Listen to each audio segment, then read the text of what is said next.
Hi Marlena, it's Ashley here. It was great hearing your discussion and just learning your input and your point of view from this standard. So you had chosen evaluation, assessment, and interpretation. Um, I feel like this is one of the standards maybe that I do struggle with. I understand the protocols and the seriousness of the assessments, but like given that I had taught the older grades in fifth and third grade, and then I had went to pre-K 3, and I just see how it stresses the kids out, and it's out of our control. We just have to follow it. As much as educators, we don't like how the constant testing, especially now with the TIA, it's a lot of assessing the students, and I feel bad for them because they're still kids, and I understand that the agency, the TEA, wants the students, they want to measure them more, they want to measure their knowledge and what's working, and they want them to be at a greater standard, because now in kinder it's like they're learning second grade things, and now in pre-K it's like they're learning kinder things, because now in kinder we have an assessment called CLI, and it tests 3 and 4 year olds on rhyming, alliteration, initial sounds, and ending sounds when they barely even know the sound of the letters. They barely know the sound of the letter A. They barely know to identify the letter name. They can hardly identify the letter sound. So I just see that it's just a lot for the kids. It's just a lot of drill, and I can see how it affects them negatively. And in the older grades, you can even hear sometimes our principal would tell the teachers last year. He's like, I know the pressure is on for the assessments. I know that it's important thing, but you guys need to calm down, or you guys need to bring the tone down, because some of the students would go home to their parents, and they wouldn't want to go to school, and they felt sick. They wanted to throw up.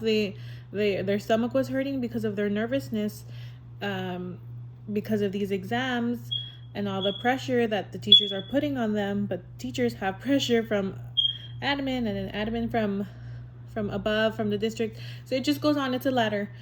So this one is a little hard. For me, it's a little hard to not follow, because it's my job. We have to follow it.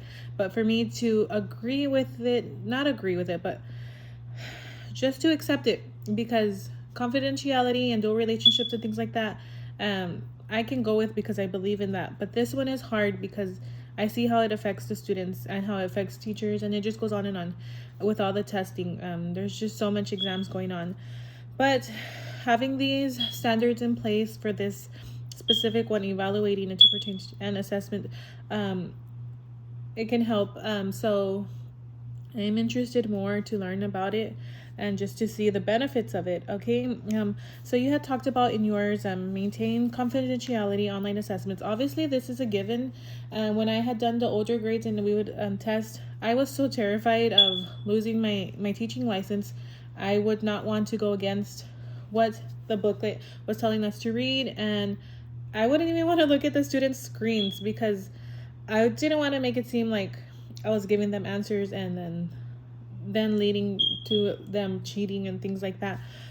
So I just never wanted to make it seem like I was going against what the rules were. But sometimes we have to be reminded of this, the importance of evaluating and maintaining confidentiality with online assessments, especially since if you're in a room getting monitored while you're assessing students, or teachers assessing students, anything can happen. The teacher can probably feel very pressured, and maybe perhaps the teacher would want to give the students, help them out with a little answer. I know that someone in the district a while years ago was giving students M&Ms as they were taking their state test, and she would give them a certain color if it was right and a certain color if it was wrong, which is just a different case, just a different level of shock. that would happen. But just being transparent on why students are taking assessments, I feel is good. Now I'm thinking of it as a counselor and explaining to them. So I would think of counselors going in before they take their assessments, any assessments, whether it's just the end of reporting period or state assessments. Just going in and have a session with them and telling them why they're taking an exam, why it's important. And I feel just explaining to them at their level, it doesn't have to be super long speech motivational, just super simple, and just making sure they understand why they're taking an assessment. I feel this will help them understand more. I'm looking at benefits, and it says keeps counselors in check, it maintains evaluation, and you can go to career assessments. Okay. So yes, it keeps the counselors spot on to make sure that everyone is following the protocol and that the counselor is doing their job to give this information out to those who need it and maintain evaluation. So just yes, and I like this one's interesting, career assessment, because given that I work with elementary and I'm gonna work with elementary for a while, I never seen where they come in and do expose them to different careers. I've had the idea of having a career day or things like that, having different careers go for the older grades and see, or even the younger ones. Perhaps this could be when the firefighters or the sheriffs and all those presenters come. That could be an opportunity to expose students to different careers out there. Okay.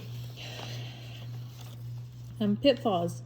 Okay, informed, leaked, with consent, legal. Okay, action. Obviously, a pitfall if not following this is going to go against you, and why would you wouldn't want to lose your job over not following these rules and standards. So it's best that we just follow it and we do our part, because you don't want all this to happen. You don't want illegal action to be taken, and you don't want anything to be leaked or anything like that. So it's just best to follow it. And if we do this, we're not providing students with the best program. Clearly, we're not going to be doing that if we are just too busy trying to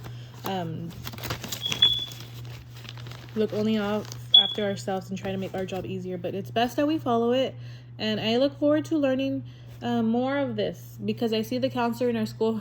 She's always there when they're taking assessments in the middle of the hallway, watching where the students test, monitoring and all that stuff. So it looks like a lot of work that she does, and it's very important work too. It's like lots of documentation that she has to follow, and I look forward to learning more about that and just learning more about it and being professional about it and just learning the documentation about it. Thank you, Marlena. See you next week.